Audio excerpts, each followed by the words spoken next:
Ok. Bom, boa noite a todos. Esse é mais um encontro do grupo Um Chá com Freud, grupo de estudos em psicanálise, continuando aqui o livro A Interpretação dos Sonhos, de Freud. Nós estamos discutindo hoje o segundo capítulo, né, digamos assim, o segundo ponto aqui do livro, que seria já o método da interpretação dos sonhos, a análise de uma amostra de sonho. E a proposta é que a gente venha trabalhando esse livro aos pouquinhos, às vezes parece que vai até meio um pouco ronceiro, né, um pouco devagar demais. Hoje a gente vai dar uma corridinha, porque a gente vai ver 3 pontos, né, 3 capítulos ali, e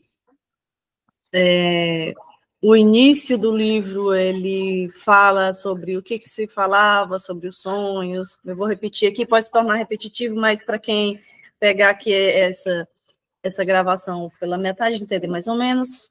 No início do livro, fala-se sobre o que se sabia sobre os sonhos, e o Freud vem trazer um outro olhar sobre o sonho, trazendo esse elemento de o sonho como uma interpretação, né?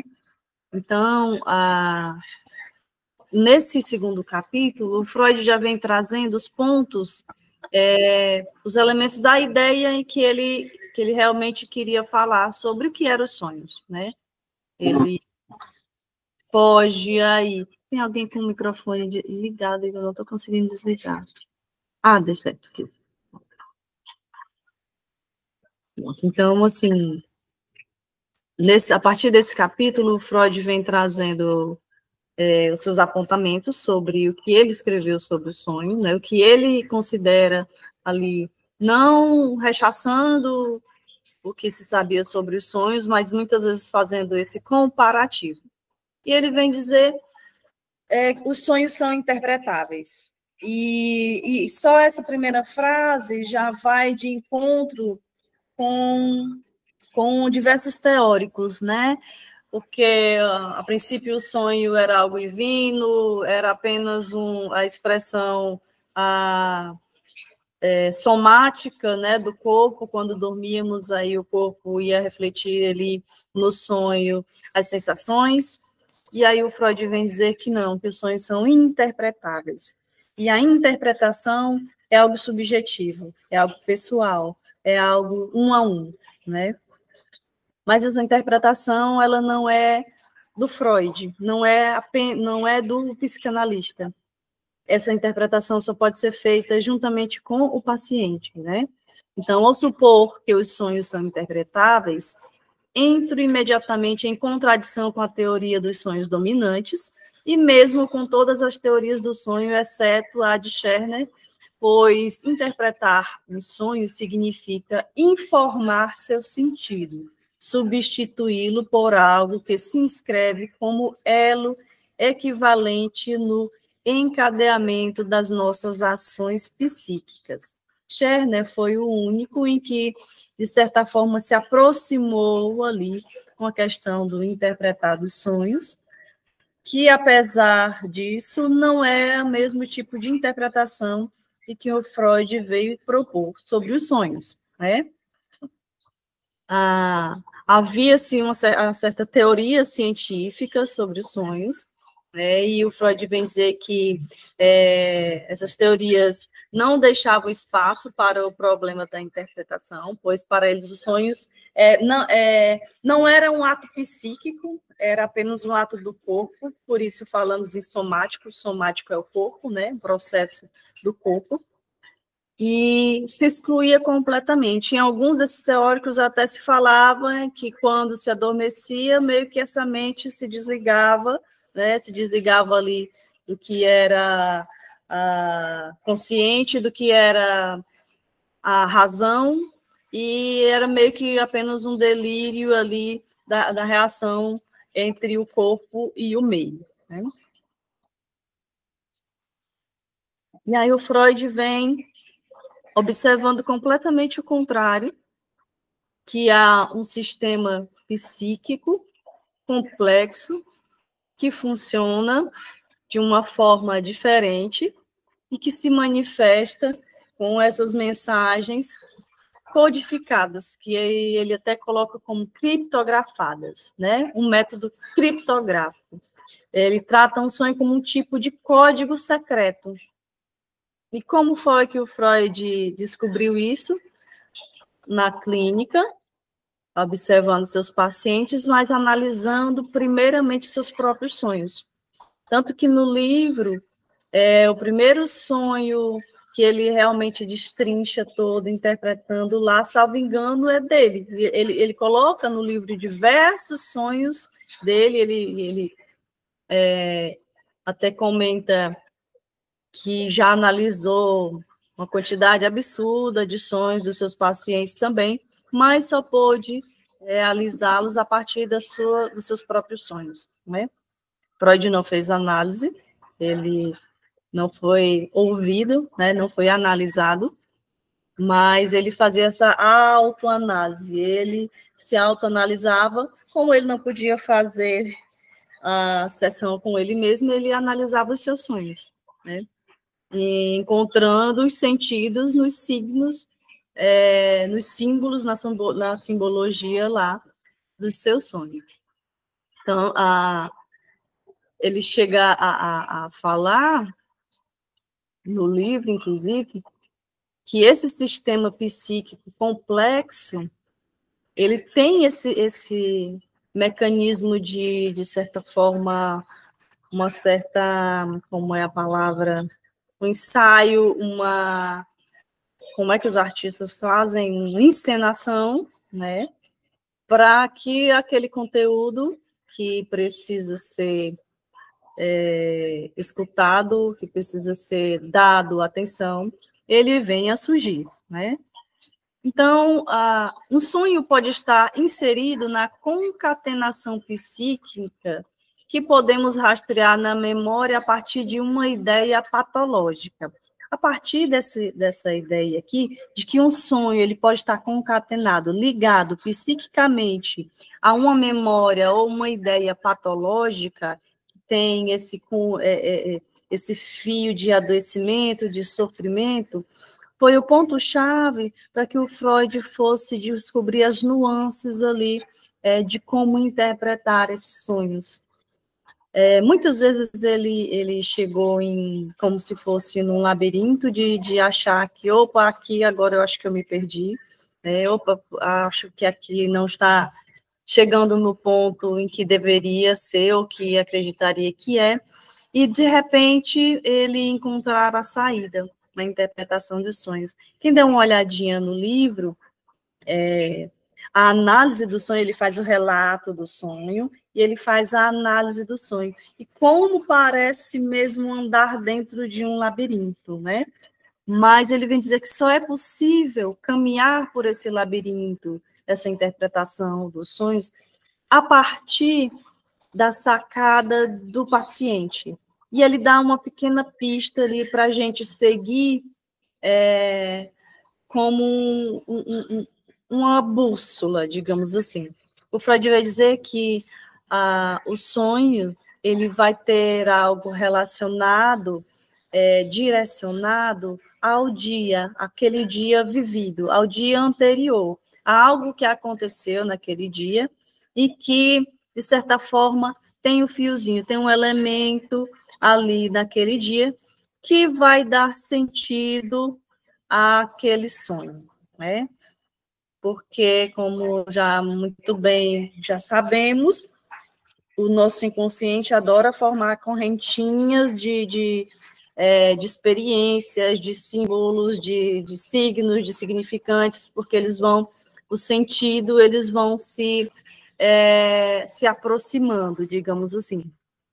E essa ideia patológica, essa memória patológica, ela vai ser acessada por algum elemento daquele dia. Aí eu lembro que nos encontros passados, alguém perguntou assim, então significa que naquele dia, no dia anterior, aconteceu alguma coisa e que mexeu com as nossas coisas inconscientes, com os nossos elementos inconscientes? Sim, né? É exatamente isso que o Freud vem dizer. E em um dos sonhos que ele interpreta, um dos vários sonhos que ele interpreta, ele fala sobre uma mulher que sonha com a questão de fazer um jantar, e aí ela acaba que não faz o jantar, e a interpretação que ele faz lá tem uma questão com uma amiga dela, que eu não vou dar mais spoiler, quem já viu, quem já leu, ótimo, quem não leu ainda vai lá procurar. Então, assim, os elementos, a suavidade, a concatenação ali dos elementos do sonho é tão disfarçada, né, que se a gente passar por desapercebido, se a gente não der a devida atenção ao discurso, passa como um elemento quase sem valor, não é? Do sonho. Nesse caso do banquete, a mulher ia fazer um jantar e aí no final, no sonho, ela acabava fazendo um jantar específico e aí não tinha comida. E o final, no relato dos sonhos, o final, ela tinha ciúmes da amiga, e a amiga tinha um corpo que atraía o esposo dela, e ela não quis fazer esse jantar. É algo mais ou menos assim. Então, como foi que Freud chegou? Onde foi que Freud chegou nesse ponto? A paciente, ela não ia dizer, eu sonhei assim, mas é porque aconteceu ontem isso, isso e isso. O Freud foi intuitivamente perguntar o que tinha acontecido recentemente. Me fala sobre o que você acha que esse sonho... Por que você acha que esse sonho usou esse elemento? Me fala sobre o seu dia anterior, o que aconteceu ontem. E aí a pessoa vai falando. E tanto o Freud quanto o Lacan, eles têm esse olhar muito direcionado para a questão do discurso, porque, afinal, a psicanálise ela se baseia, né, no discurso, que ouvir o que o paciente fala sobre aquele sintoma, sobre aquele sonho, sobre aquela questão, surgem ali os elementos que vão dar norte à análise, né? Vocês estão conseguindo me ouvir? Deu uma travada aqui. Tranquilo, velho. Tá. Então. Ótimo, então, acho que travou só para mim. Então, assim, o passo seguinte foi tratar o próprio sonho como um sintoma e aplicar a ele o método de interpretação desenvolvido para os sintomas.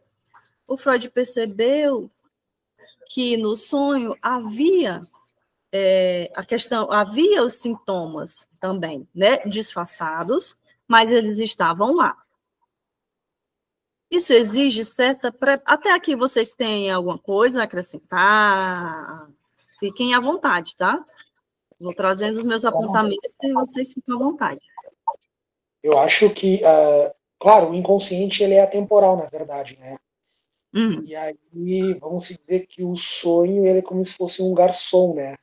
Que ele te traz uma bandeja de coisas, né? Aquele banquete que aí tu tem que ir destrinchando, né? Ele. E a gente não dá bola para isso, né? E os sonhos, ele fala muito mais, né? Ele faz a alta análise, né?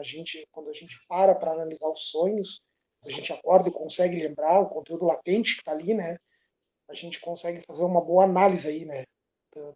De cada... O que a gente consegue lembrar fora o que está lá, né? No inconsciente que a gente bloqueou quando acordou, né? O nosso consciente bloqueia quando a gente acorda. Exato. E eu adorei a analogia do garçom.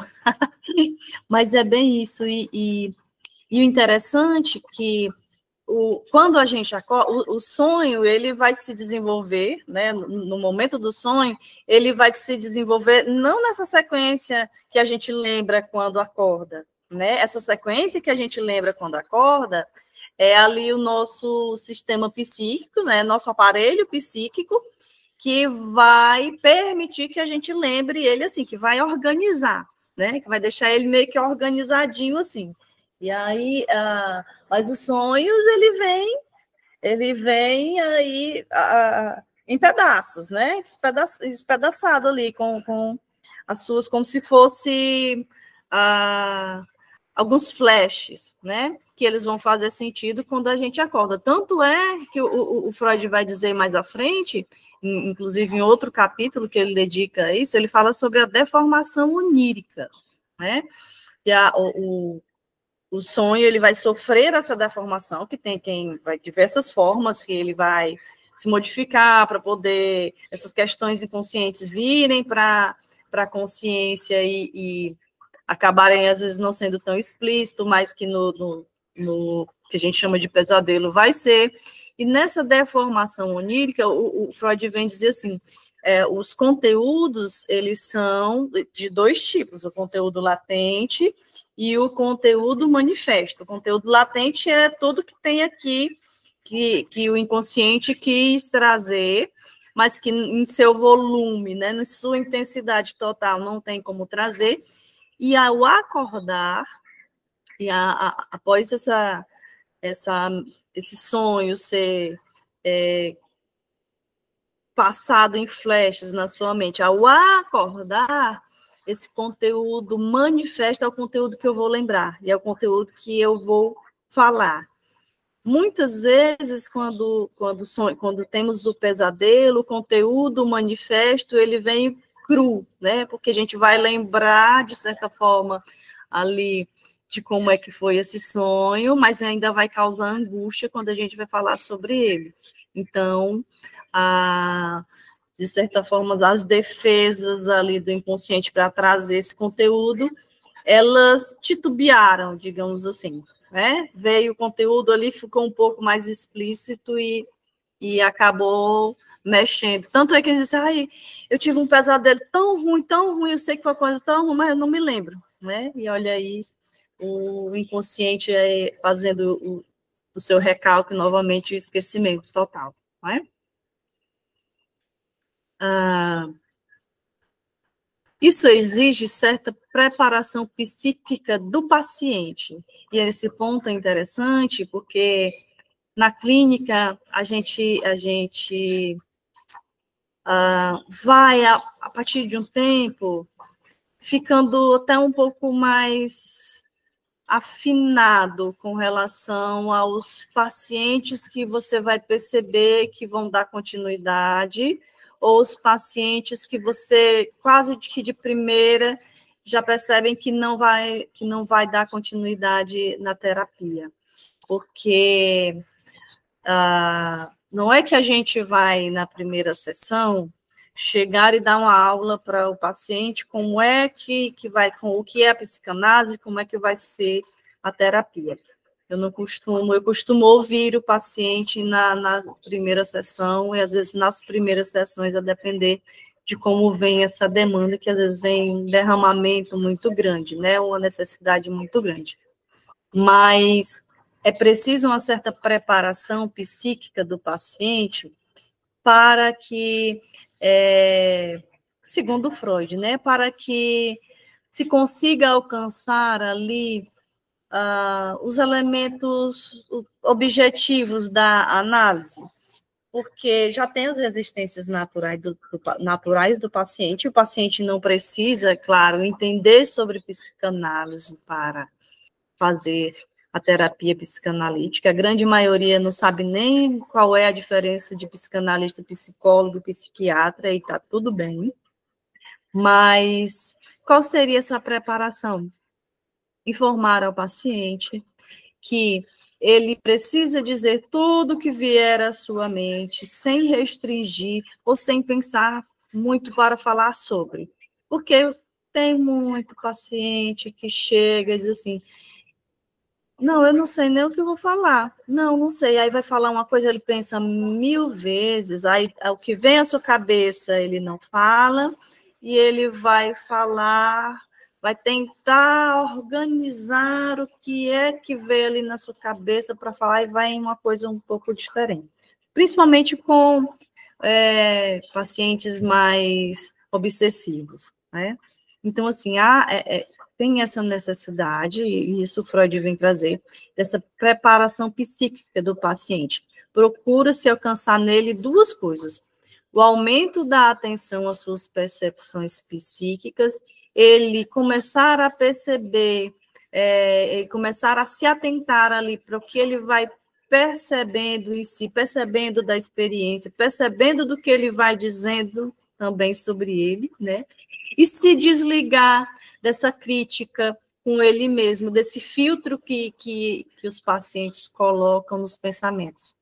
Quando a gente fala em associação livre, quando está frente a frente com o paciente, se pode dizer, você pode ficar à vontade para falar o que vier à sua cabeça, mesmo que pareça uma coisa absurda, eu não estou aqui para julgar, né?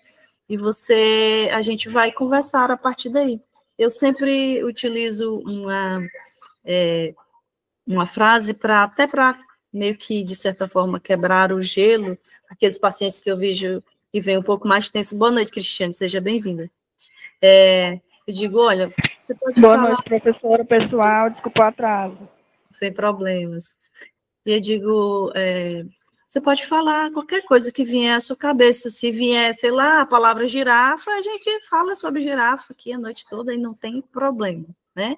Então, Freud vem dizer, preciso essa certa preparação com o paciente, até para que a sessão flua, né? Venha fluir. Porque, geralmente, os pacientes obsessivos, a neurose obsessiva, o paciente vai pensar dias antes, notar muitas vezes o que vai falar. É claro que inconsciente ele vai agir, né? No discurso, o paciente vai começar a falar e vai parar. Esqueci. Não, acho que não era isso que eu ia dizer, mas é importante que não hajam esses filtros, né? Que pelo menos diminuam o máximo possível. Vocês têm alguma coisa a comentar sobre isso? Pode ficar à vontade.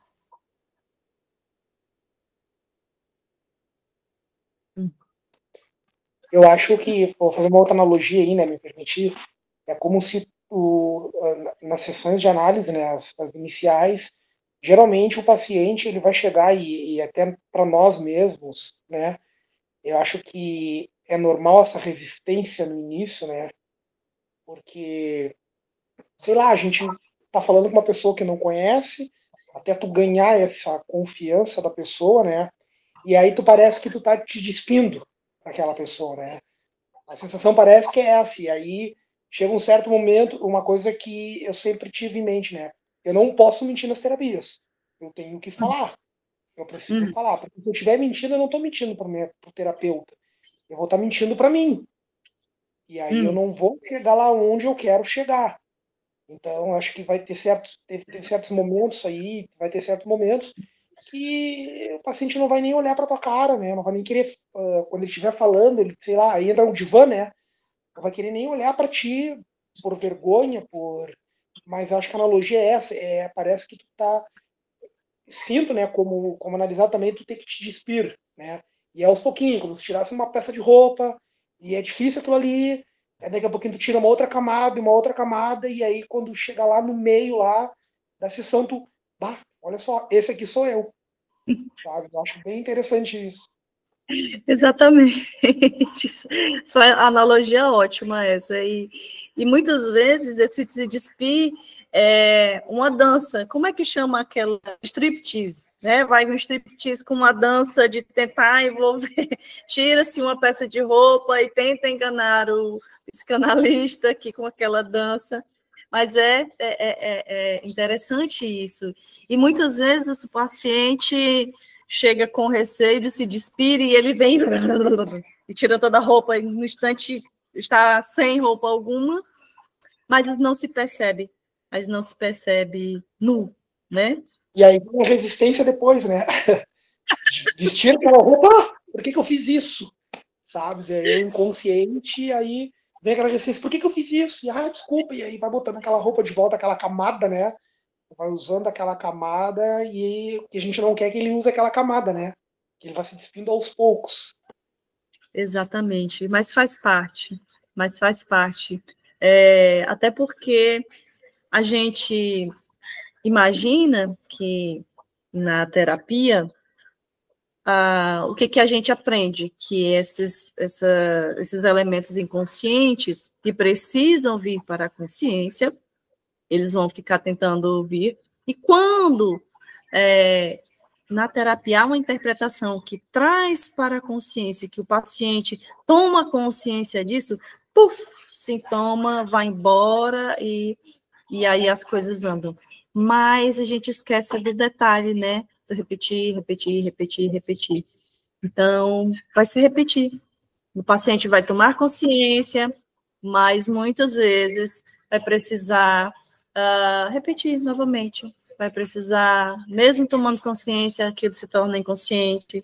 E até que, como é que se resolve isso? Vai ser um looping para sempre? Não. Até que o paciente aprenda a fazer alguma coisa com aquilo que se repete, até que já não haja mais a necessidade de falar, de repetir, que ele pegue aquele elemento que se repete, me cansei e agora faço alguma coisa, né? Claro que é inconscientemente, né? De forma inconsciente. Não é só trazer para a consciência esses elementos inconscientes, a gente precisa sublimar. É na sublimação, é o que eu faço com ela, como é que eu vou...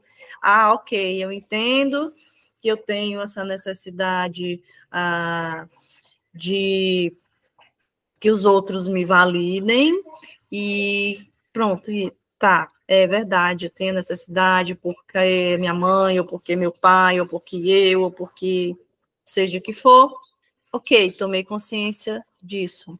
Mas até que haja sublimação, até que eu pegue aquilo e utilize de alguma forma, não, eu vou virar a página, eu vou ressignificar, né? E muitas vezes isso acontece de forma também inconsciente. O que eu vou fazer com isso? Sim, pode falar. Será que não é nesse momento que a resistência entra? Depois, como tu falou, eu já sei o que fazer, eu já sei o que é. Eu acho que aí, nesse momento, a resistência entra, eu não vou pensar sobre isso, eu não vou mexer nisso, sabe, porque isso vai me dar problema. Será que é nesse momento que a resistência entra? Na verdade, ela não sai. Na verdade, ela não sai, né? Ela é meio que permanente. Tanto é que a gente aprende a fazer uma outra coisa com ela, porque a angústia nunca vai embora, as nossas experiências elas nunca vão mudar, o que a gente viveu, mas, bom, tem essa pedra aqui, agora eu vou fazer o que com essa pedra?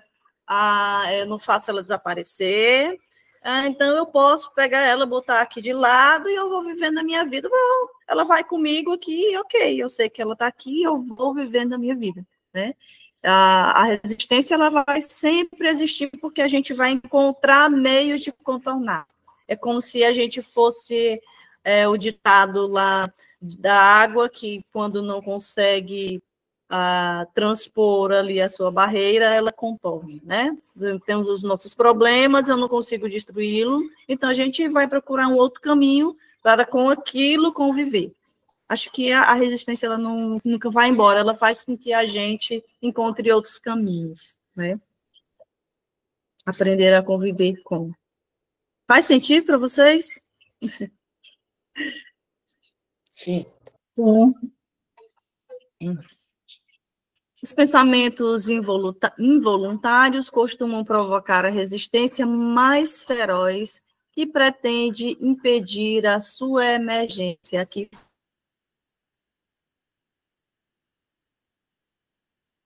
fala dessa questão dessa tomada de consciência, né? Quando vamos falar sobre nós, principalmente alguns pacientes mais resistentes. Está travando um pouco. Oi? Travando. Entendi. Está travando? Está travando tudo aí? Pronto. Eu vou repetir tá ok agora? Sim, tá ok. Hoje? Então, ok? Pronto. Ok. Então, os pensamentos involuntários costumam provocar a resistência mais feroz e pretende impedir a sua emergência. A emergência seria a emergência dessa tomada de consciência e de que eu posso falar sem filtros, não é? Mas em aqueles pensamentos involuntários, são nossas resistências, não é? A resistência é uma das forças mais ferozes ali do inconsciente. Porque, não, eu esqueci que a sessão era hoje. Eu esqueci de pagar. Não, eu esqueci que eu tenho que fazer terapia. Não, isso só um elemento de esquecimento, né? Não, eu não vou mais fazer terapia porque financeiramente não está compensando, e aí, de repente, você utiliza aquele dinheiro para uma outra coisa. Então, assim, tem N possibilidades, né? Enormes possibilidades. E, a partir desse momento do livro, tem a primeira análise do sonho que o Freud faz, que é bem interessante. Vocês querem que eu dê uma passadinha lá, dê uma olhadinha na análise do sonho, ou a gente segue aqui? Deixa eu ver quantos slides ainda tem. Porque eu vou deixar para vocês darem uma olhadinha lá, depois, ainda temos alguns slides. Como é interessante a análise que o Freud faz do sonho. Porque a gente fala aqui, né, de como é que faz, mas se a gente não for lá ver detalhadamente como é que o Freud foi minucioso em cada detalhe, como é que ele avalia cada detalhe, como é que ele pergunta cada detalhe, como é que ele faz a ligação cada detalhe ali, a gente fica só naquela nevoeirozinho de achar que a gente entendeu, né? Eu vou deixar para vocês darem uma olhadinha lá, que vocês olham com calma, quem já leu, relê de novo, é muito interessante. E a gente já dá um pulinho para o próximo capítulo, que é o sonho é a realização de um desejo. Enquanto os teóricos falavam sobre o sonho como inúmeras outras coisas, né? O Freud vem dizer que o sonho é a realização de um desejo. E aí vem a questão, uma das pacientes vai contra Freud e diz assim, mas eu sonhei assim, o sonho era ruim, então você está errado, como é que é a realização de um desejo se eu não desejava isso? E o Freud analisa o sonho e o pesadelo, né, que ela teve, era justamente realizando o desejo, só que ele era velado, e ele estava meio que como se estivesse ao contrário, né? Eu sonhei que era uma questão ruim com a minha irmã e não sei o quê, mas no final das contas, o sentido era outro, a interpretação foi para um outro lugar, né? O que é extremamente interessante. Eu vou precisar de bastante tempo para conseguir analisar sonhos assim com um pouco menos de dificuldade, né? Porque eu diria que a análise do discurso do paciente, a análise do seu dia a dia, para mim ainda é um pouco menos difícil, porque a questão da simbologia do sonho, os significados dos sonhos, ele demanda um pouco mais de trabalho, para mim, pelo menos, para mim, não sei para vocês já tiveram essa experiência aí, ou já... A gente, quando vai estudar psicanálise, a gente não sai do modo psicanalista, né? A gente escuta coisas e muitas vezes a gente vai fazendo ligações. Não é que a gente julgue, mas não tem como escutar sem fazer algumas ligações já, né? Mas para mim ainda ainda vai demandar um pouco de trabalho para fazer isso com mais fluidez. Mas é muito legal. Então, o sonho, ele representa determinado representa determinado estado de coisas da forma como eu o desejo. Seu conteúdo é, portanto, uma realização de desejo, sua motivação é um desejo. No sonho, ele vai vir disfarçado, ele vai vir muitas vezes parecendo deslocado, né? Tanto é que uma das deformações, o Freud vai falar sobre as deformações oníricas, o sonho vai se deformar para poder caber, para ele dar a mensagem que ele quer, para que essa energia seja liberada, para que ele passe a mensagem que ele quer, mas que muitas vezes ele vem tão deformado que parece que é o contrário, parece que é totalmente o contrário, né? Trata-se de um fenômeno psíquico de pleno valor, porque, como Freud se baseou nos teóricos da época, o sonho perdeu o seu valor quando ele deixou de ser profético, né? Quando ele deixou de ter o seu teor profético. O Freud vem dizer que ele tem, sim, um valor pleno, né? E a realização de um desejo pode ser inserido no contexto dos atos psíquicos compreensíveis da vigília também. Por isso que ele se refere ao que houve, a perguntar o que houve no dia anterior, né? Que foi construído por uma atividade mental altamente complexa. O inconsciente, ele é um sistema extremamente complexo, inteligentíssimo, com sentido e com uma dinâmica própria, né? E aí o Freud, ele lança aqui diversas perguntas, né, diversos questionamentos que no decorrer aí do livro ele vai respondendo, né, mas que mexe com a gente.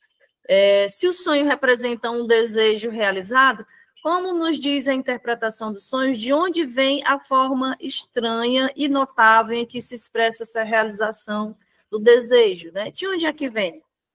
Que alteração ocorreu nos pensamentos oníricos até surgir deles o sonho manifesto, tal como o recordamos ao despertar? Por quais vias se deu essa alteração? Qual a origem do material transformado em sonho? Essas questões a gente já vem meio que conversando aí desde o princípio, mas que não deixam de mexer com a gente, porque a gente tem uma ideia, uma noção, mas quando chegamos lá no que o Freud escreveu sobre, né, a gente percebe nuances, como tudo na psicanálise. Você lê o livro de Freud, você tem tais insights, você entende, assim, daqui a um tempo, se você reler, você vai ter outros insights, você vai por outro caminho também, nossa, né, até pela nossa vivência, pela nossa experiência, mas que, como é rica, né, como é rico esse conteúdo, como é rico essa experiência dessa subjetividade, desse entendimento de um sistema tão complexo e tão interessante, né? Sonhar substitui o ato, como costuma fazer também na vida. E aí todas essas frases que o Freud colocou antes e essa agora, também para endossar, né, para embasar e dizer que sim, os sonhos são realizações de desejo, e como na vida a gente vai em ato, né, o ato falho, a gente repete, e a gente faz coisas que odiamos fazer e repetimos. O Freud vem dizer que o sonho, ele vem ali substituir o ato, ele vem aparecendo. Não fiz aquilo, mas surgiu ali na minha mente, no sonho, na hora que as defesas de me baixaram ali, ele surgiu, ele substituiu o ato, né? E eu coloquei aqui um trechinho para a gente entender, né? Para a gente ter mais um plus. Minha esposa pediu que lhe contasse que ontem, isso é um homem que procurou o Freud, né, um amigo, e disse para o Freud, minha esposa pediu que lhe contasse que ontem ela teve um sonho no qual estava menstruada. Você saberá o que isso significa, né? É claro que sei, disse Freud. Se a jovem mulher sonhou que está menstruada, a menstruação atrasou. Entendo muito bem que ela gostaria de ter aproveitado um pouco mais a sua liberdade antes de assumir o fardo da maternidade. Foi uma maneira esperta de anunciar sua primeira gravidez. E aqui a gente entra na questão de como é que no sonho vai surgir algo meio que como premonitório. Eu vou usar um exemplo próximo, mas uma pessoa conhecida iniciou um relacionamento, né? E nesse relacionamento, um dos cônjuges já tinha sido casado e tinha separado recente e tal. E aí, o ex de um dos cônjuges sonhou que, nesse novo relacionamento, a mulher estava grávida. Teve esse sonho. Né? E realmente a pessoa estava. Nesse caso, fulano teve uma premonição, né?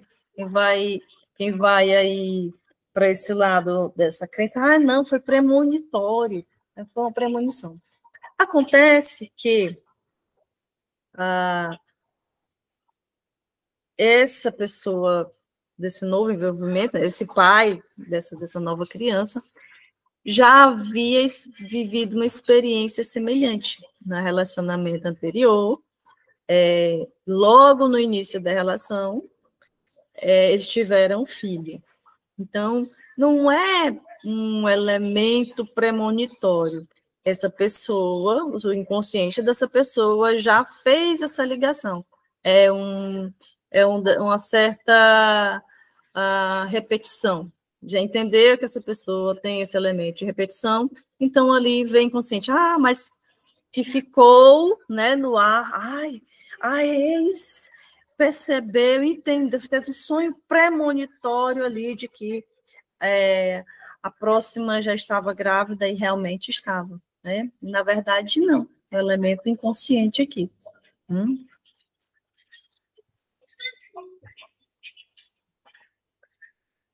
Algum comentário? Então, seguimos. Deformação onírica, como já falamos aqui, né? As formas como o sonho, ele se utiliza desse mecanismo para disfarçar os elementos. Esse vai ter bem detalhado lá mais adiante no livro, né? Mas eu trouxe aqui apenas para a gente ter um primeiro ali, um primeiro contato, digamos assim, para não atrapalhar. São 4, né? Dentre eles a condensação. São vários pensamentos ou desejos que se fundem em uma única imagem ou personagem no sonho. Muitas vezes nos sonhos, eu sonhei com fulano, mas não era fulano. Tinha cabeça de fulano, mas o jeito era de ciclano, né? Então, assim, há uma certa condensação. Vários pensamentos, desejos, personagens, né? Uma única imagem, mas são diversas. Oi, alguém?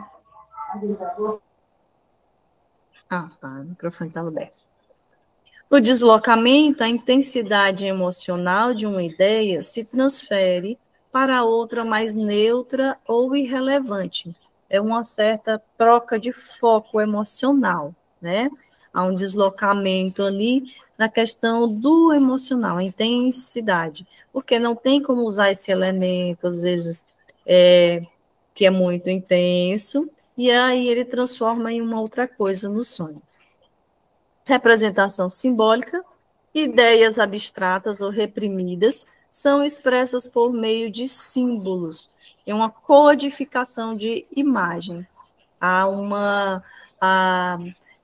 É bem simbólico, bem imagem, né? Bem imagem, como é que chama? Imagético, Ou seja, mais essa questão figurativa, né?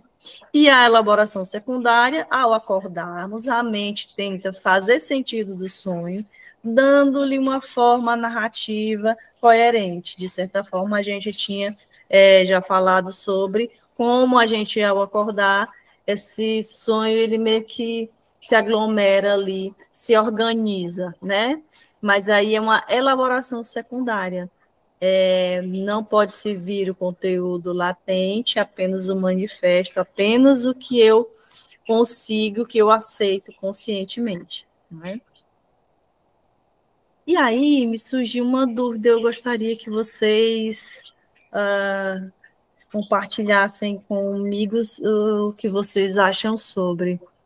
Vocês creem que a partir de um sonho, né, a partir de um sonho, porque os sonhos são esses elementos do inconsciente que vêm para a mente. É possível haver um certo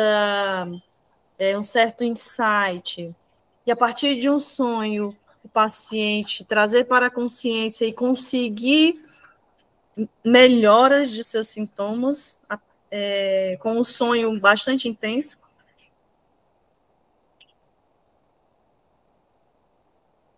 Professora. Sim, pode falar, Cristian.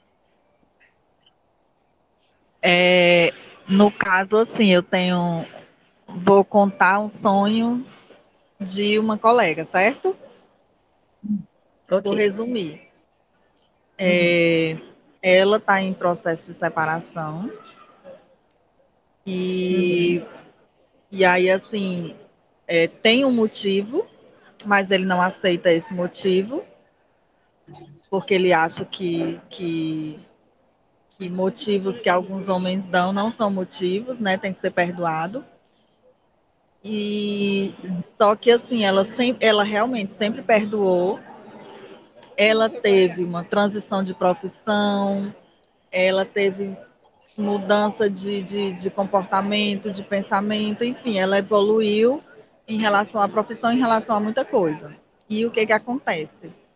Ele não conseguiu acompanhá-la e ele sonhou que as companheiras do atual trabalho dela estavam todas em um evento e ele estava lá e nesse evento apareceu uma cobra. E uma das pessoas, né, essas novas colegas de trabalho, e uma das pessoas disse para ele que não falasse dessa cobra, e ele com medo da cobra, disse que ele sentiu muito medo da cobra, e ele com medo dessa cobra, e uma das pessoas falou, olha, não fala para sua esposa que essa cobra, que nós encontramos, essa cobra, para não desestabilizar ela no evento. E ele queria contar sobre essa cobra, mas né, a pessoa não deixou, disse que não, insistiu, e daí ele foi embora, porque ele estava com medo da cobra, e ele foi embora.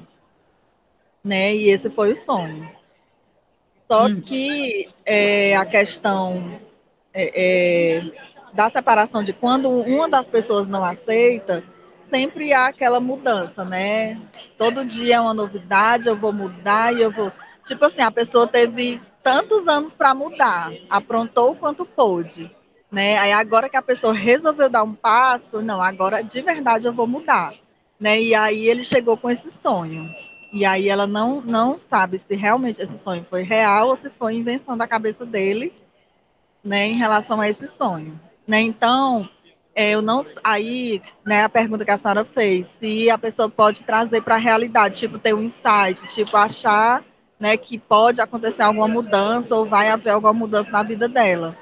Aí, no caso dessa pessoa, mesmo vamos supor que seja um sonho real, a senhora acha que isso pode ser, tipo, ele vendo a realidade na cara dele, digamos assim? O que a senhora acha? O inconsciente, ele... A nossa mente, ela capta tudo, né?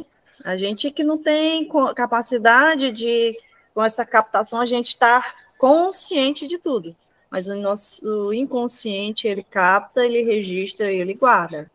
Então, a mente dele, com certeza, já captou aí as consequências, já captou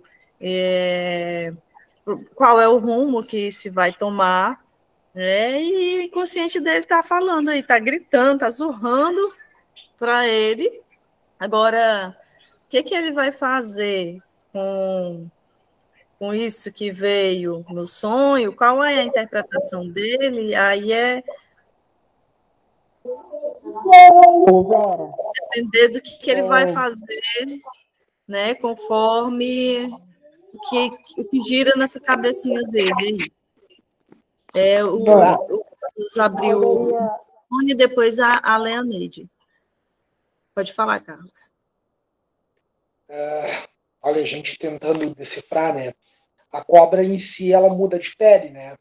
Então, será que não seria uma mudança de vida que ele não está aceitando, ou que ele vai ter que se adaptar a essa mudança de pele? Por isso, o medo da cobra, o medo de lidar com a cobra, o medo da mudança de vida.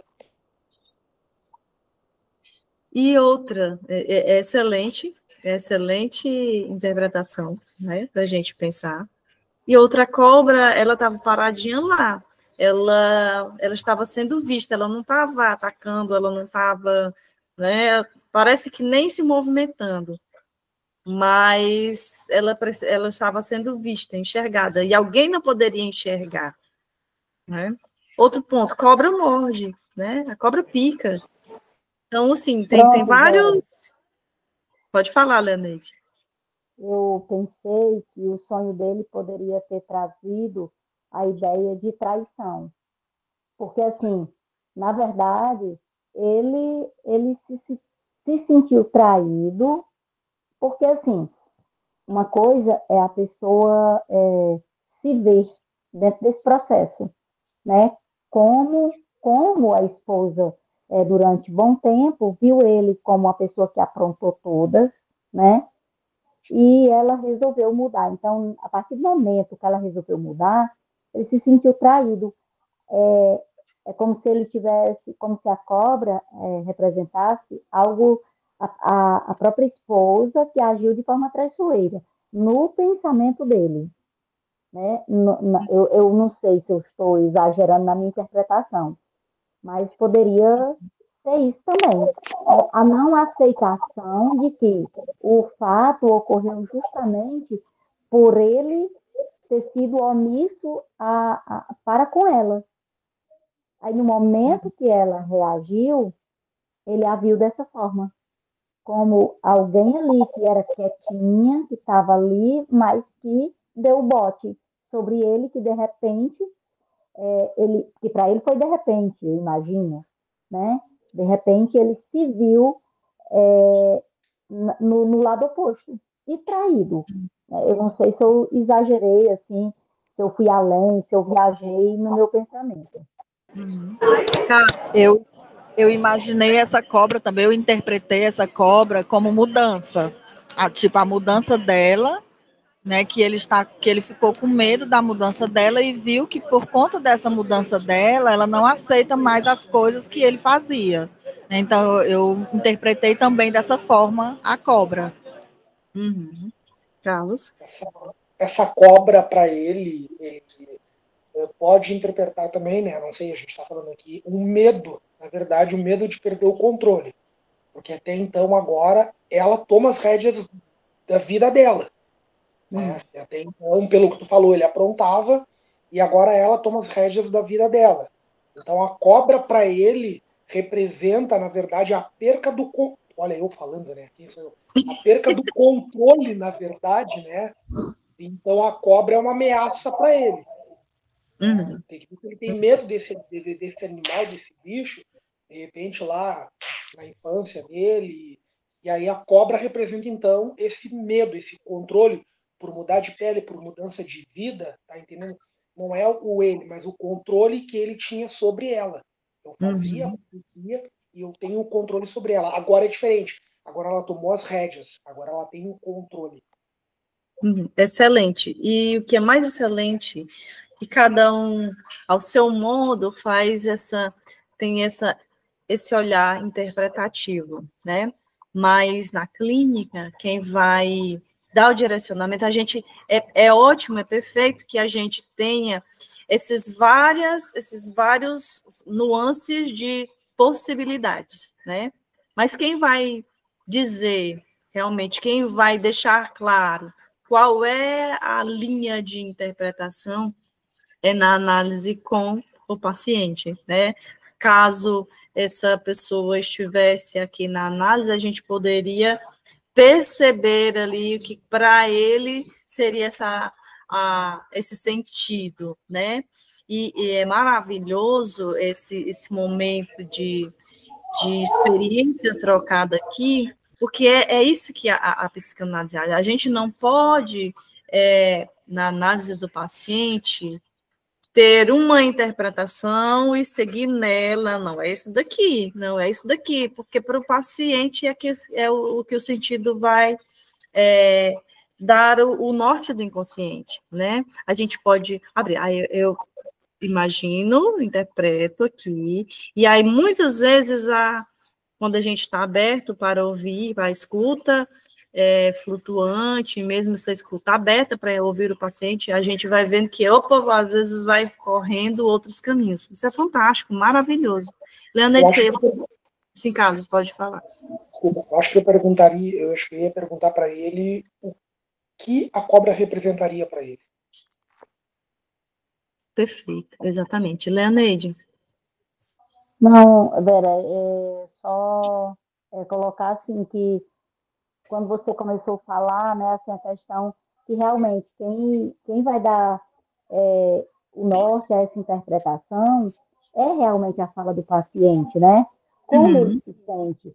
Se ele sente medo, né, de como enfrentar o mundo, diante dessas mudanças que para ele foi inesperado, se ele se sente traído, se ele se sente desnorteado, o que representa para ele isso, né? Então, é realmente muito importante, assim, cada interpretação faz parte, é interessante. Eu acredito, né, que, enquanto psicanalista, que ao ouvir o paciente, você vai buscando uma direção, mas norteada pela escuta, né? Pela fala do paciente, não é isso?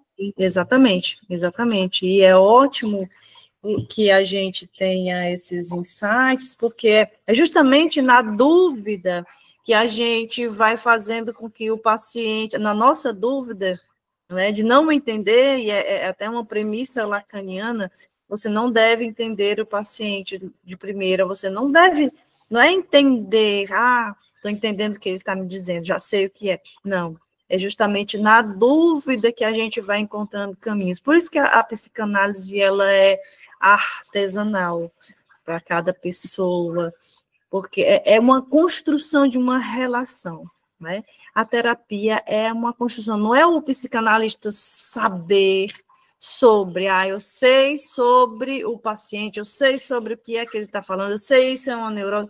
Não, é uma construção, é essa construção da relação. A partir dessa relação com o paciente, que o paciente vai possibilitando também essa abertura para que ele se escute, e nessa escuta a gente possa ir perguntando mais, fazendo esse paciente se abrir. É isso. A terapia, a psicanálise é essa construção, né, essa relação. Carlos, pode ficar à vontade. Eu acho que, para ti, né, o grande problema do psicanalista, o grande problema é... Porque, na verdade, o paciente, como fala Lacan, ele te coloca na posição do suposto saber, né? E ele, acho que quando ele procura a clínica, né, a terapia, eu acho que ele já procura com o intuito que o psicanalista vai dar a resposta para o que ele quer, o direcionamento na vida para ele. E, na verdade, a função do psicanalista é como se ele estivesse dirigindo o carro e o psicanalista ali no banco do carona, na verdade, né? Então, quem vai conduzir é ele. O psicanalista vai estar ali atento aos detalhes. Olha, tu viu que tu passou por uma árvore ali? Não reparei nisso. É fazer com que ele pense, na verdade, né? que ele se escute, com que ele pense, e eu acho que é uma das maiores barreiras que tu deve enfrentar isso, né? O paciente chega, tá, o que tu me diz, o que é isso? Então eu vou parar com isso. Porque, na verdade, não tá indo para lugar nenhum. Eu vim aqui para me dar resposta e tu não tá me dando resposta. Na verdade, a resposta que a gente está dando para eles é o quê? Te escuta, te ouve. Tu mesmo que tem essa resposta, né?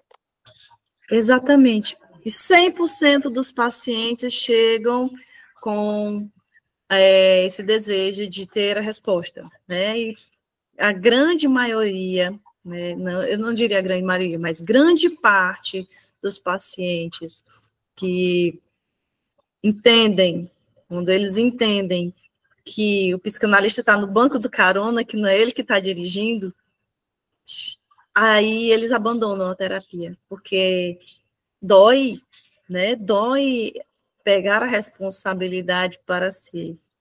Né? Tem inclusive vários memes aí da psicanálise que falando sobre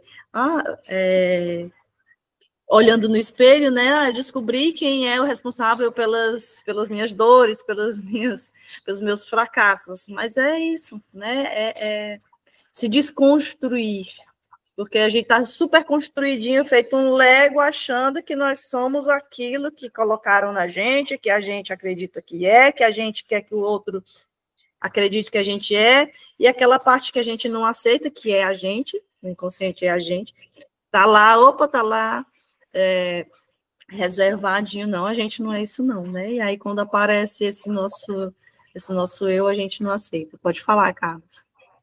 Eu acho que isso é projetado desde quando a gente nasce, na verdade, né? É projetado aquele ser, né? Tu vai ser isso, tu tem que ser assim, tu tem que ser assado.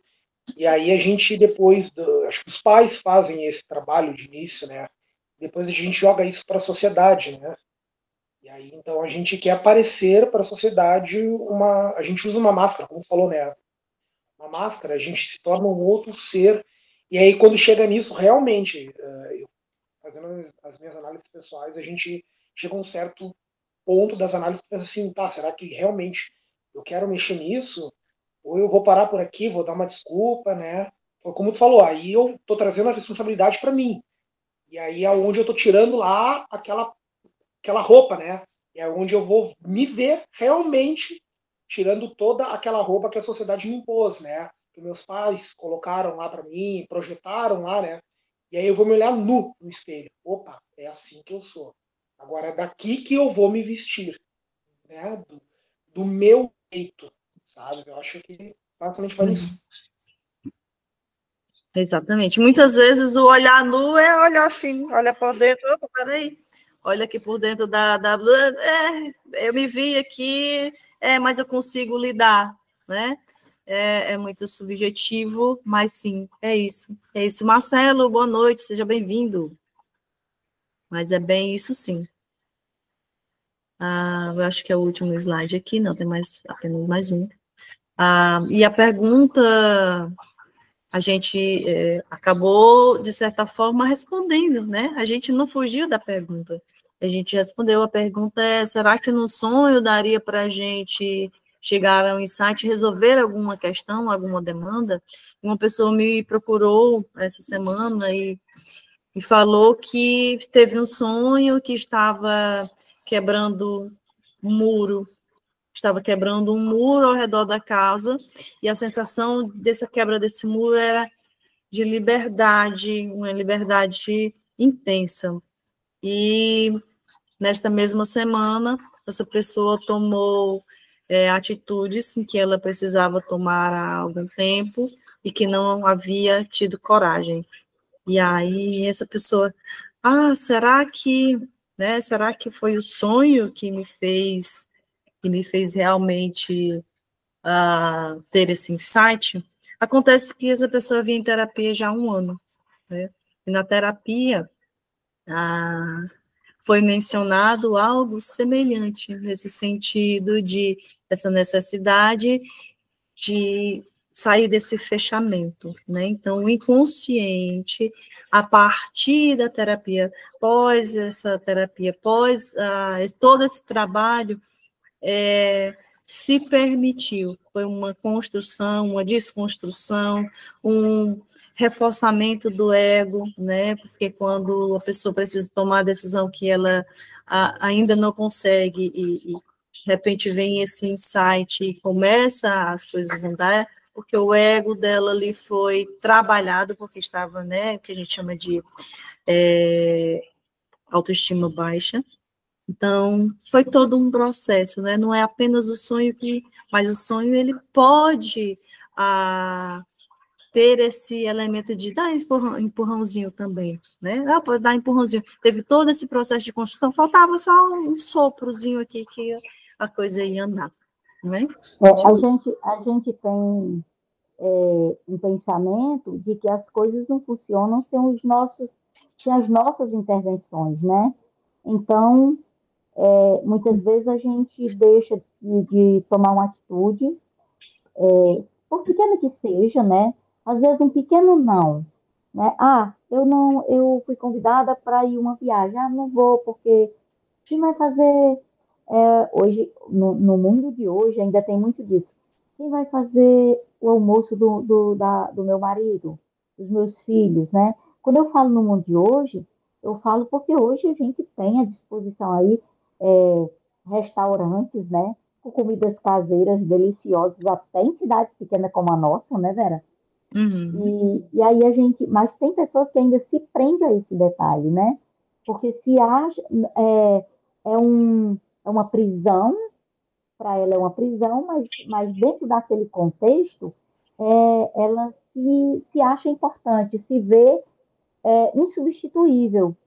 E que, na realidade, isso não é verdade. E assim, é tão interessante como é a mente humana que isso causa um adoecimento. Eu não vou porque eu não posso, ou porque eu vou causar é melhor, vai causar confusão, vai causar conflito, é melhor deixar quieto. E muitas vezes, e aí, sendo para mim criar aquele conflito e eu não ir bem, então deixa quieto. Geralmente, o pensamento das pessoas flui muito dessa forma, né? Encaminham muito, e isso adoece, né? Esse é um exemplo simples, mas é uma realidade que de pouquinho em pouquinho vai causando um adoecimento que a gente não tem noção do tamanho. E aí chega o momento desse socorro, dessa quebra de muro, dessa libertação. E Eu no vi momento, Pode concluir. e por um instante, aliás, quando isso ocorre de fato, você vê que nada daquilo que você se prendeu tanto era tão importante. Sim. Eu vi recente um estudo, né, um vídeo falando sobre um estudo que fizeram com bebês. Colocaram bebês numa sala com brinquedos e colocaram cobras. As cobras, certamente, elas estavam alimentadas, elas não colocavam em risco ali os bebês, mas cobras enormes. E os bebês tranquilamente interagindo com as cobras, pegando, até acariciando, então. E os pais que estavam assistindo em choque, né, quase morrendo. E aí a legenda era: os nossos medos, eles não nascem com a gente, eles são construídos pelas nossas experiências com os outros, né? E é isso, é a forma como a gente aprende o que chamam de as crenças, né? As crenças que a gente absorve para a gente, o que a gente aprende como é que a gente deve ser, como é que a gente não pode ser, as coisas que eu aceito, que eu não aceito. Isso passa muito pelo outro, né? Passa pela sociedade, pelas nossas experiências relacionais, familiares, emocionais, enfim. Marcelo, respondendo a sua pergunta, hoje nós estamos discutindo o capítulo 2, o capítulo 3 e entrando também no capítulo 4. O 2 é um método... Deixa eu ver. Passei aqui. Mas, enfim, o 2, o 3 e o 4, até a deformação onírica, que é o 4 que a gente já falou um pouquinho. A gente deu uma corridinha, né, com relação a esses textos. O livro é enorme, né, Vera? É enorme, exatamente. E aí, os próximos capítulos, a gente vai aglomerar, juntar um pouquinho mais um capítulo aqui no outro, também para não ficar repetitivo, né? E para a gente dar um andamento legal também. Até porque essa primeira parte é necessário que fosse um pouco, com mais calma. Esses outros já dá para a gente dar uma explanação melhor ali.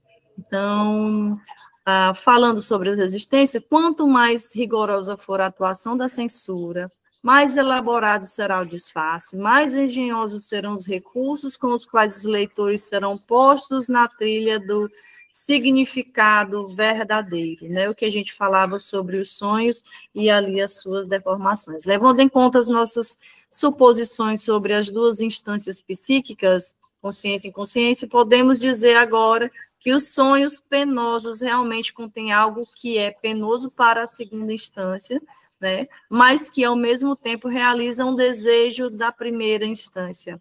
E aí ele está falando do consciente, inconsciente, né?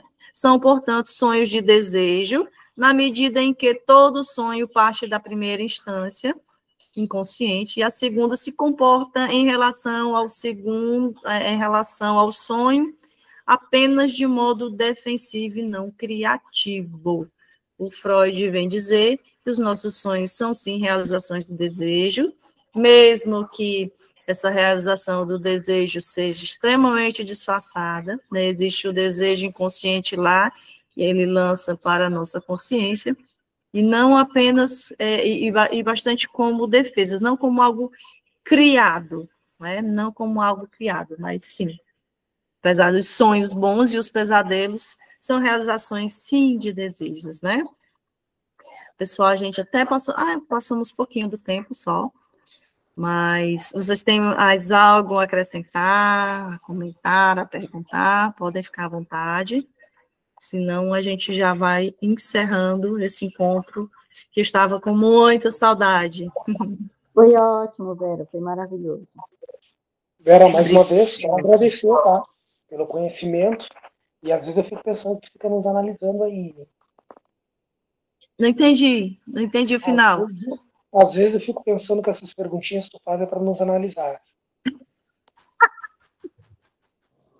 Com certeza. Imagina. Com certeza, viu? Pronto, lancei a discórdia. Não entendi, Carlos. Pronto, lancei a discórdia. Imagina, eu que agradeço vocês. Não tem conhecimento aqui, na verdade, tem construção de experiência, né? Esse momento aqui é muito rico para mim, creio que para vocês, espero que para vocês também.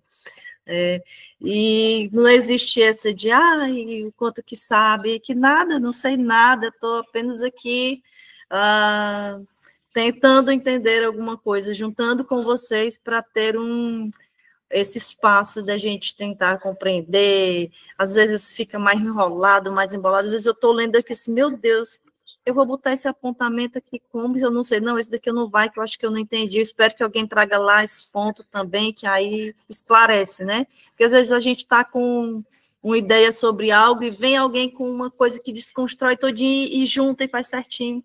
E é isso, né? Aqui é o local para a gente construir experiência também, essa experiência afetiva, cognitiva, essa experiência de aprendizado, tá certo? Agradeço demais a vocês, estava morrendo de saudade.